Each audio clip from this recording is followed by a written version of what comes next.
Friends, देवी studies से मैं पूनम कुमारी आपका बहुत बहुत स्वागत करती हूँ।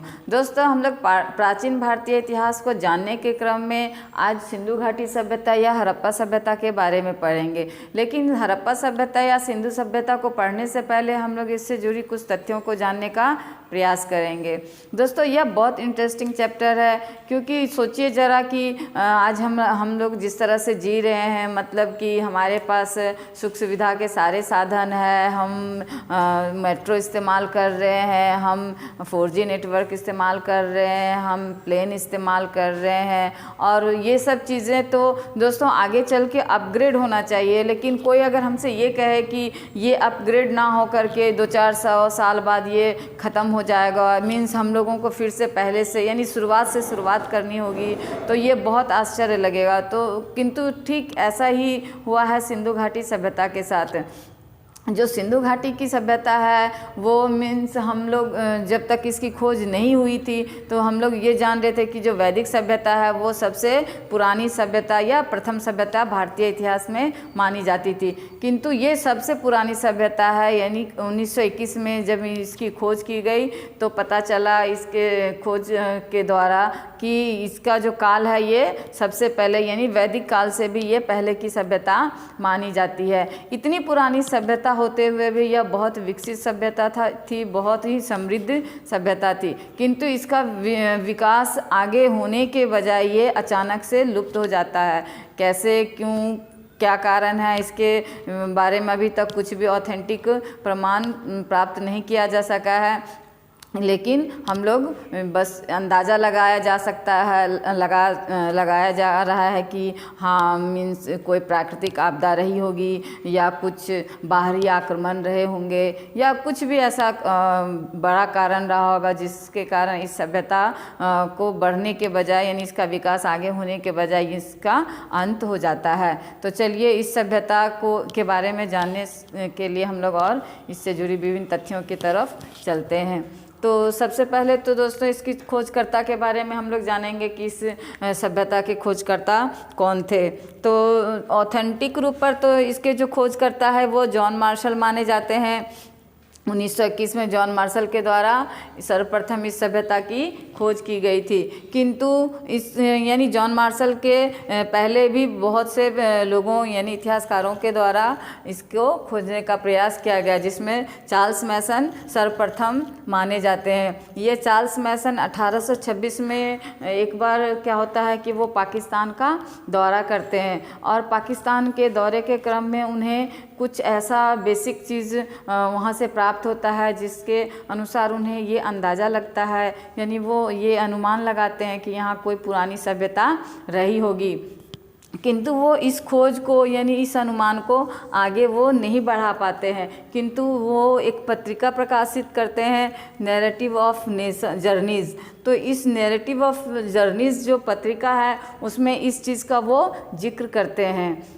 तो लेकिन उसके आगे वो खोज नहीं कर पाते हैं। दूसरे जो इसके खोज करता है ये बर्टन बंधु होते हैं। ये बर्टन बंधु में जेम्स बर्टन और जेनर विलियम्स ये दोनों भाई होते हैं। ये 1856 में ये इसकी खोज करते हैं। होता क्या है कि ये कराची और लाहौर के बीच में रेलवे पटरी का काम करवा रहे होते हैं। तो जो लेबर सब जो होते हैं वो कहीं से ईंट ला करके इनको पटरी पर बैठाने के लिए ला के दिखाते हैं। तो जब वो ईंट देखते हैं तो उस स्थान पर वो जाते हैं जहाँ से वो लेबर सब उस ईंट को ला रहे होते हैं। तो वहाँ जब जाते हैं उस स्थान पर जहाँ से उस ईंट को लाया गया था, तो वहाँ जो लोकल यानी ग्रामीण लोग थे उनसे पता करते हैं, तो वो लोग बताते हैं कि ये जो ईंटें हैं यहाँ बहुत बड़ी मात्रा में है, और यहाँ जो इस यानी उस एरिया के जो लोगों का जो घर था वो उन्हीं ईंटों के द्वारा ही बनाया गया था। तो वो क्या करते हैं कि वो भी वहाँ से ईंट जो है ला करके और वो पटरी के काम में लगा देते हैं, किंतु वो भी इससे आगे वो खोज नहीं कर पाते हैं। तीसरे जो इनके खोजकर्ता हुए वो है अलेक्जेंडर कनिंघम। ये 1853 से 1856 के बीच कई बार इस हड़प्पा क्षेत्र का दौरा करते हैं, और ये भारतीय पुरातत्व विभाग के जनक माने जाते हैं। यानी हिस्ट्री में इन्हें भारतीय पुरातत्व विभाग के जनक के रूप में जाना जाता है इनको। तो ये जो अलेक्जेंडर कनिंघम होते हैं, ये 1853 से 1856 के बीच कई बार इसका दौरा करते हैं इस क्षेत्र का, किंतु वो भी कोई निष्कर्ष पर, मतलब ऐसा कुछ ऑथेंटिक वो खोज निष्कर्ष नहीं कर पाते हैं जिससे ये साबित हो कि हाँ ये सभ्यता यहाँ पर थी कभी, या इसका कोई प्रमाण वो नहीं दे पाते हैं। और चौथे जो खोजकर्ता हुए वो है जॉन मार्शल। ये जॉन मार्शल सबसे इम्पोर्टेंट माने जाते हैं क्योंकि इन्होंने ही ऑथेंटिक रूप से इस सभ्यता की खोज की थी। ये जो अलेक्जेंडर कनिंघम की मृत्यु के बाद भारतीय पुरातत्व विभाग के जो हेड होते हैं ये जॉन मार्शल बनते हैं, और ये जॉन मार्शल की अध्यक्षता में ही राखाल दास बनर्जी और आपका दयाराम साहनी के नेतृत्व में हड़प्पा नगर और मोहनजोदड़ो की खोज होती है। हड़प्पा की तो खोज दयाराम साहनी के द्वारा होती है, और मोहनजोदड़ो की खोज राखाल दास बनर्जी के द्वारा 1922 में की जाती है। यानी कि जॉन मार्शल के अलावा भी चार्ल्स मैसन, बर्टन बंधु और अलेक्जेंडर कनिंघम के द्वारा इस सभ्यता की खोज का प्रयास किया गया था। अब आते हैं इसके उद्भव के बारे में जानने का प्रयास करते हैं, यानी इसके जो उद्भवकर्ता यानी इसके निवासी थे ये कौन लोग थे, इसके बारे में पता करते हैं। दोस्तों, जो इनके उद्भव के विषय में भी अलग अलग इतिहासकारों के अलग अलग मत है, किंतु इतने इतिहासकारों के मत को हमें नहीं जानना है। इसके दो मत प्रमाणिक माने जाते हैं, एक तो आपके विदेशी मत और एक स्थानीय मत यानी देसी मत। ये जो इस विदेशी मत है, ये विदेशी मत के अनुसार जो इसके निवासी थे वे सुमेरियन सभ्यता वाले थे, यानी कि सुमेरियन लोग ही इसके निवासी थे। तो इस मत में आपके मार्शल यानी जॉन मार्शल और व्हीलर और चार्ल्स डीडी कौशाम्बी आदि ये मानने वाले थे कि ये जो थे इनका उद्भव सुमेरियन सभ्यता से हुआ है। दूसरा है स्थानीय मत। स्थानीय मत में आपके यानी बहुत से इतिहासकारों के मत है, किंतु इसमें आपके जो राखाल दास बनर्जी है इनका मत प्रधान माना जाता है, जो इनके अनुसार ये जो लोग थे ये द्रविड़ लोग थे। दूसरा है आर्य, यानी आर्य लोग यानी इसके जो नागरिक थे ये आर्य थे, इसके मानने वाले DN रामचंद्र है। दोस्तों, ये जो आर्य वाली बात है ये पूर्णतः गलत मानी जाती है, क्योंकि आर्य सभ्यता जो है वो वैदिक सभ्यता यानी आर्य लोग वैदिक सभ्यता के लोग थे, और ये जो वैदिक सभ्यता है ये एक ग्रामीण सभ्यता थी जो पूर्णतः गाँव में कृषि प्रधान सभ्यता थी। और चूँकि ये सिंधु सभ्यता एक नगरीय सभ्यता थी, यहाँ पर नगरें यानी नगर जो है उच्च कोटि का था, तो जो लोग नगर में पक्के के मकान में ईंटों के मकान में रह चुके हो वो फिर से आगे बढ़ के वो ग्रामीण सभ्यता यानी झोपड़ी में या गांव में क्यों रहेंगे। तो इस वजह से ये जो आर्य है, आर्य वाली बात DN रामचंद्र की ये पूर्णतः गलत मानी जाती है। तो स्थानीय मत में आपका राखाल दास बनर्जी का ही मत सही माना गया है। तो ये हम लोगों ने जाना विदेशी मत और स्थानीय मत इसके उद्भव के बारे में। आगे हम लोग देखते हैं इसके काल के बारे में, यानी इसका जो काल है वो कौन सा है। तो इसके बारे में भी दोस्तों बहुत से विद्वानों में बहुत से मतलब विभिन्नता है इसमें। ये इसके काल के विषय में अलग अलग विद्वानों के अलग अलग मत है। तो इसके काल के विषय में जॉन मार्शल जो कि इसके प्रधान खोजकर्ता माने जाते हैं, तो बहुतों के बारे में हमें नहीं पढ़ना है, सिर्फ इनका जो मत था हमको सिर्फ उनके बारे में जानना है।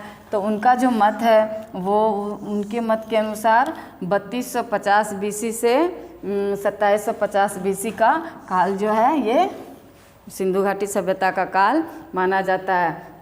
किंतु दोस्तों, जो कार्बन पद्धति होता है वो कार्बन पद्धति ऐसी पद्धति है जिसके द्वारा हम ये पता कर सकते हैं, यानी जीवाश्मों की आयु पता करने का तरीका जो है ये कार्बन पद्धति के द्वारा किया जाता है। तो पुरातात्विक खुदाई जो वहाँ से हुई है उसके आधार पर जो जीवाश्म वगैरह वहाँ से प्राप्त हुए हैं उसकी आयु के आधार पर पता किया गया, तो इसकी जो अवधि है यानी काल वो 2300 से लेकर के 1750 BC तक इसका काल निर्धारित किया गया है।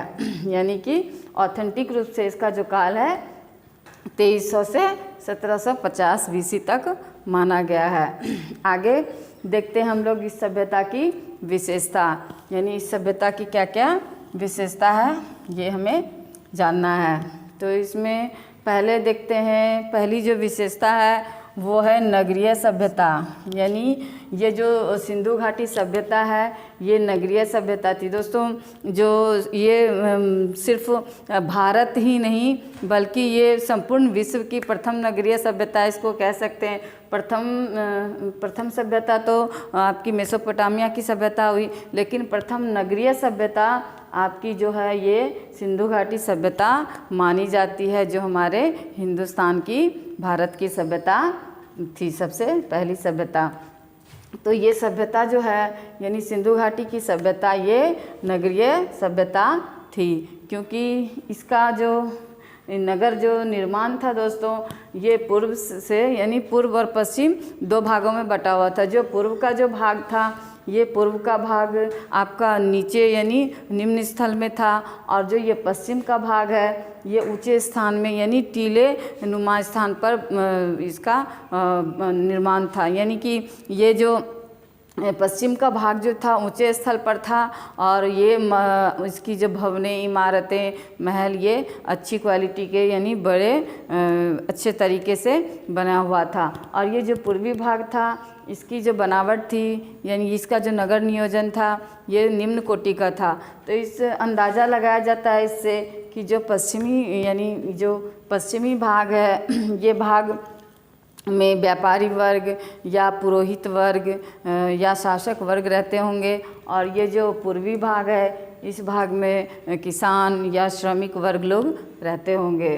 तो ये नगरीय व्यवस्था सभ्यता मानी जाती, जहाँ नगर नियोजन उच्च कोटि की थी, नलियाँ गलियाँ सब कुछ बिल्कुल व्यवस्थित और सुदृढ़ तरीके से बनी हुई थी। तो इसका पहला पॉइंट हो गया, यह एक नगरीय सभ्यता थी। दूसरा है इसका, यह कांस्य युगीन सभ्यता मानी जाती है। यानी कांस्य युगीन सभ्यता से मतलब है हमारा दोस्तों कि जो उस समय कांसे का धातु यानी कांसे के धातु का इस्तेमाल सिंधु सभ्यता में बहुत बड़े पैमाने पर किया जाता था। और एक कांसा जो है वो तांबा और टीन को मिलाकर यानी एक मिश्र धातु होता है। हम लोग अच्छी तरह से जानते हैं दोस्तों कि जो तांबा है ये इंसानों के द्वारा सर्वप्रथम इस्तेमाल किया गया है। और ये जो सिंधु घाटी सभ्यता के लोग थे ये बड़े पैमाने पर कांस्य धातु का इस्तेमाल करते थे। ये लोग लोहे से अपरिचित थे। ये क्वेश्चन बार बार पूछा जाता है दोस्तों, क्योंकि लोहे का इस्तेमाल करते थे या ये लोग लोहे से परिचित थे, ऐसा कुछ भी प्रामाणिक साक्ष्य यानी यहाँ खुदाई के दौरान कुछ भी प्राप्त ऐसा नहीं हुआ है जिससे ये पता किया जा सके कि ये लोग लोहे से परिचित थे। का निर्माण जो है तांबा प्लस टीन से मिश्र धातु के रूप में होता है। तो इस वजह से कांसे के ज़्यादा इस्तेमाल के कारण ही इस सभ्यता को कांस्य युगीन सभ्यता कहा गया है। आगे देखते हैं हम लोग, तीसरा पॉइंट है यानी तीसरी जो इसकी विशेषता है वो है आदि ऐतिहासिक युगीन सभ्यता।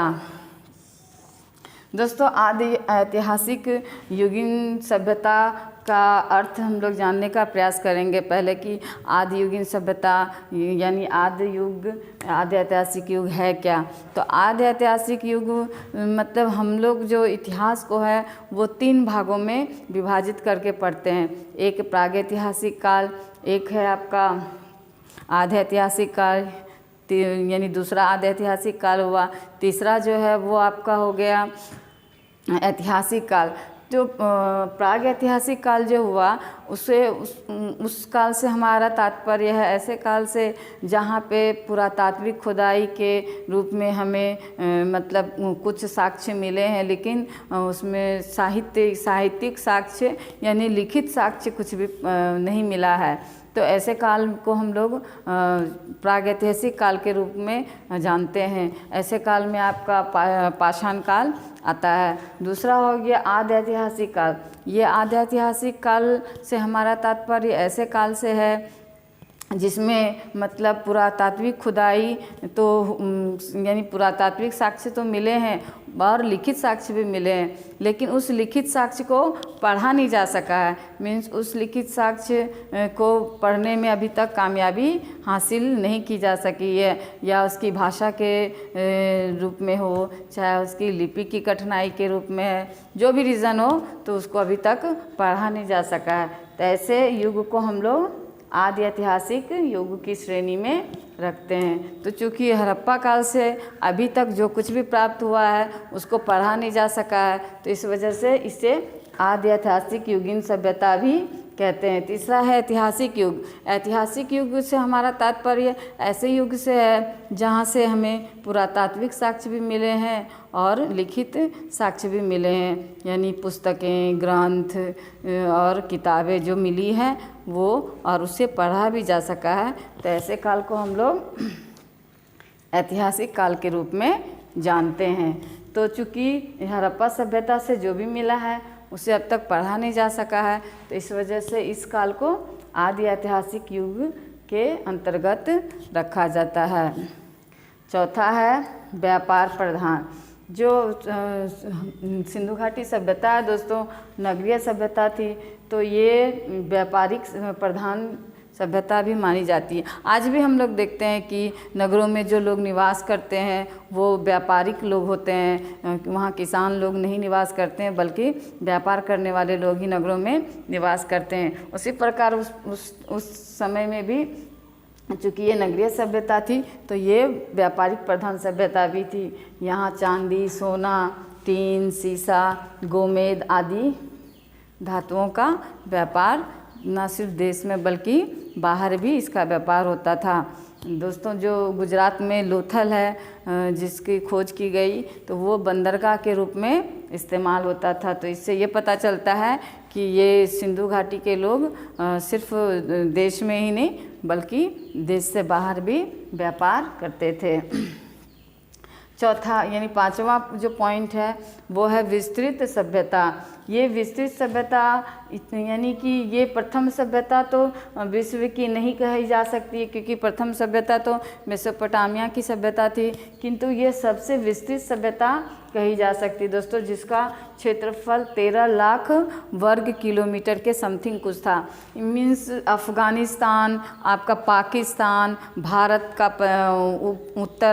उत्तर आपका जम्मू कश्मीर से लेकर के इधर उत्तर प्रदेश, और नीचे आपका यानी दक्षिण में गुजरात, महाराष्ट्र, इधर पश्चिम आपका पंजाब, हरियाणा, राजस्थान, ये सब क्षेत्र सब सिंधु घाटी सभ्यता या हड़प्पा सभ्यता के अंतर्गत ही सारा इसका फैलाव था।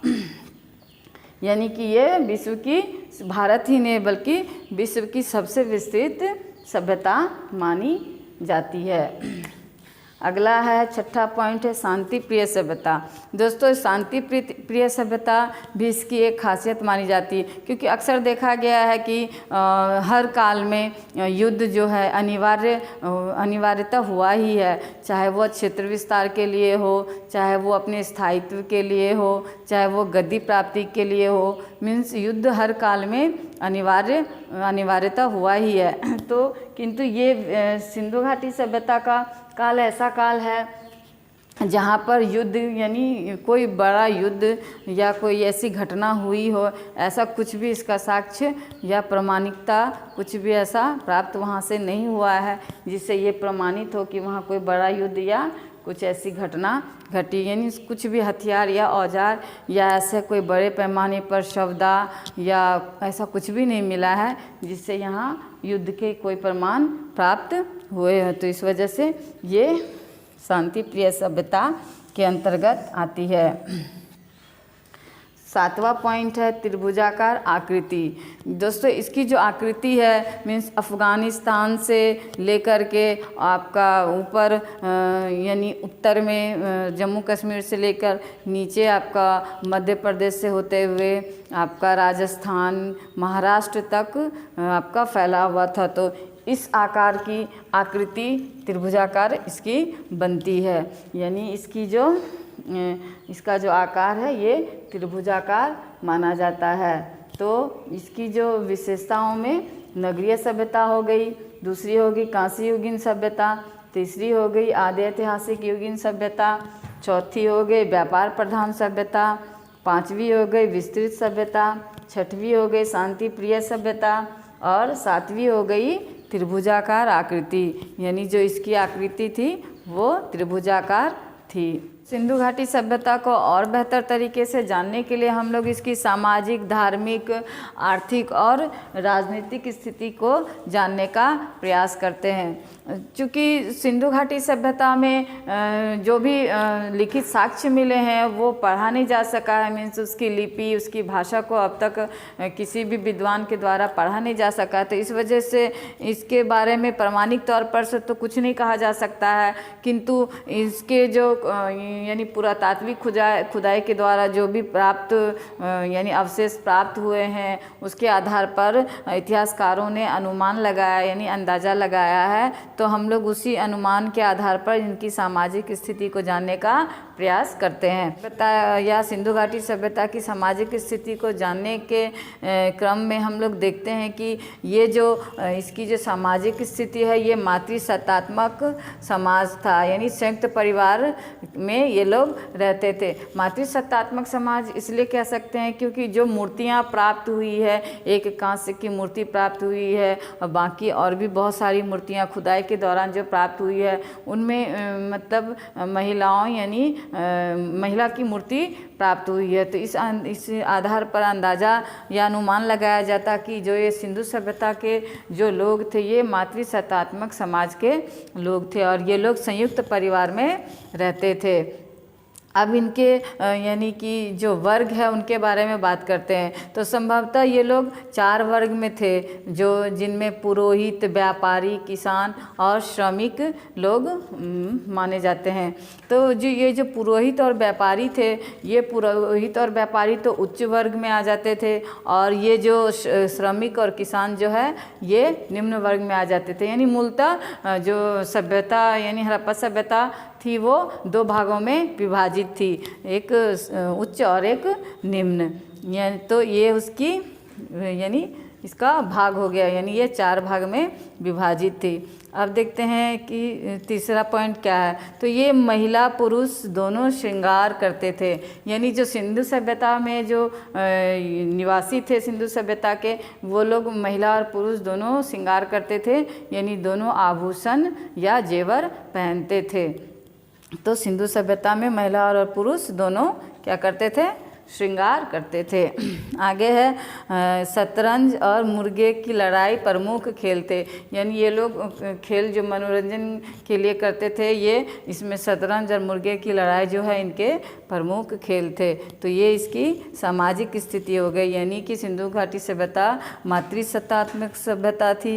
ये संयुक्त परिवार में निवास करते थे, ये 4 भाग में विभाजित थे, पुरोहित, व्यापारी, किसान और श्रमिक। और इसमें जो है महिला पुरुष दोनों हैं जो श्रृंगार किया करते थे। खेल में ये लोग शतरंज और मुर्गे की लड़ाई पसंद करते थे। तो ये इनकी सामाजिक स्थिति हो गई। अब देखते हैं धार्मिक स्थिति, यानी इस सभ्यता के लोगों की धार्मिक स्थिति कैसी थी। तो धार्मिक स्थिति में दोस्तों ये प्राकृतिक बहुदेववाद थे, यानी ये प्रकृति की पूजा करना पसंद करते थे। यानी प्रकृति की पूजा में जैसे पेड़ पौधों की पूजा और देवताओं में जैसे अग्नि, वरुण, यम और इंद्रदेव, इनकी पूजा की जाती थी।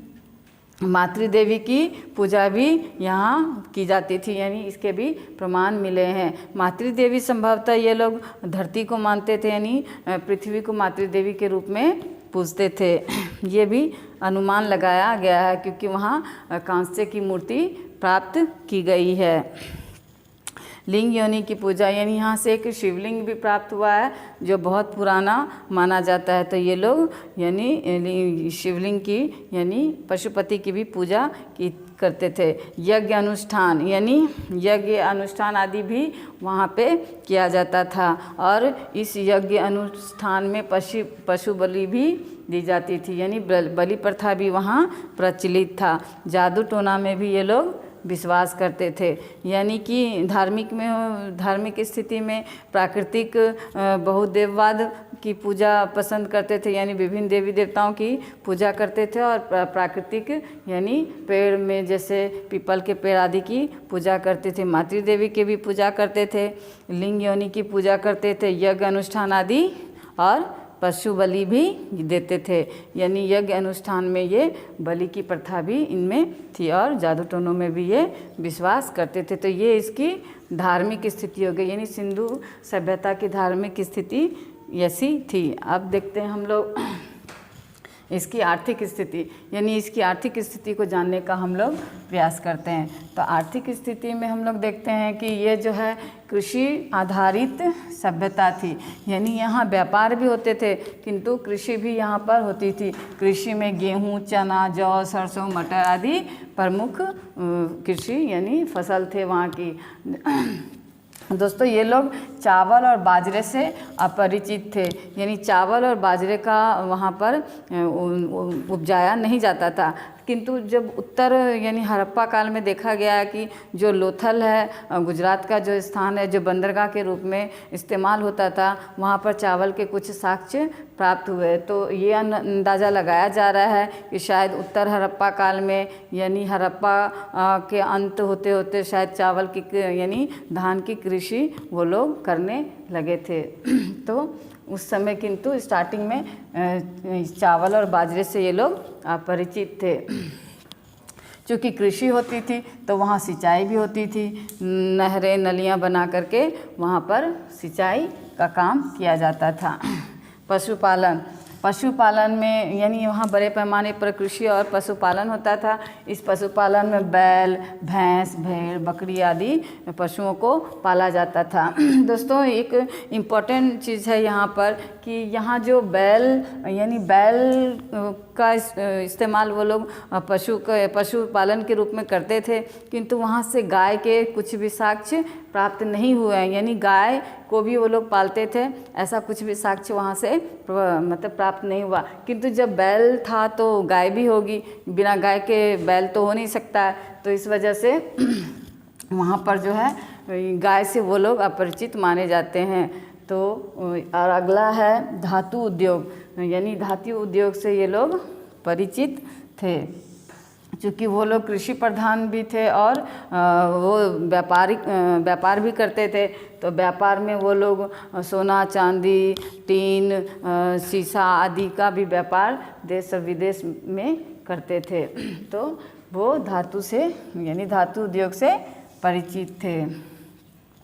अगला है घरेलू और विदेशी व्यापार होते थे, यानी ये जो विभिन्न धातुओं से जो व्यापार करते थे वो अपने यानी देश में भी करते थे और विदेश यानी मध्य एशिया में भी वो व्यापार करते थे। अगला है मुद्रा प्रणाली का विकास नहीं, यानी सिंधु सभ्यता तक मुद्रा प्रणाली का विकास नहीं हुआ था, किंतु वो लोग व्यापार जो करते थे वो वस्तु विनिमय प्रणाली के द्वारा यानी वस्तुओं के आदान प्रदान के द्वारा ये व्यापार करते थे। तो यहाँ पर मुद्रा प्रणाली का विकास नहीं माना जाता है, यानी उस काल तक मुद्रा प्रणाली का विकास नहीं हो पाया था। तो आर्थिक स्थिति में इसका देखेंगे तो हो गया कृषि प्रधान और चावल और बाजरे से अपरिचित थे, सिंचाई होती थी, पशुपालन भी होता था, धातु उद्योग यानी धातु उद्योग से वो लोग परिचित थे, यानी व्यापार में धातु का इस्तेमाल करते थे वो लोग। और जो ये व्यापार था घरेलू और विदेशी दोनों प्रकार के व्यापार थे। ये मुद्रा प्रणाली से वो लोग अपरिचित थे और व्यापार जो है वो वस्तु विनिमय प्रणाली के द्वारा करते थे। ये हो गई इसकी आर्थिक स्थिति। अब देखते हैं सिंधु घाटी सभ्यता यानी हड़प्पा सभ्यता की राजनीतिक स्थिति कैसी थी। तो दोस्तों चूँकि राजनीतिक स्थिति कैसी थी अब तक इसका कुछ भी प्रमाण प्राप्त नहीं हुआ है, चूँकि वहाँ से जो भी लिखित साक्ष्य मिले हैं तो उससे ये पता नहीं चल पाया है कि वहाँ मतलब उस लिपि को या उस भाषा को पढ़ा ही नहीं जा सका है। तो इस वजह से ये पता ही नहीं चल पाया है कि वहाँ मतलब वहाँ का जो शासन व्यवस्था कैसी थी, राजतंत्रात्मक थी कि लोकतंत्रात्मक थी कि किस प्रकार की थी, इसका कुछ भी अंदाज़ा लगाया नहीं जा सका है। बस अनुमानता ये कहा जा सकता है कि संभवतः वो वहाँ पुजारी वर्ग का शासन रहा होगा। तो ये थे दोस्तों सिंधु घाटी सभ्यता से संबंधित कुछ महत्वपूर्ण तथ्य। इससे संबंधित और जानकारियाँ हम लोग अगले वीडियो में प्राप्त करने का प्रयास करेंगे। तो अगर आपको दोस्तों मेरा यह वीडियो पसंद आता है तो मुझे लाइक और सब्सक्राइब ज़रूर करें। धन्यवाद दोस्तों।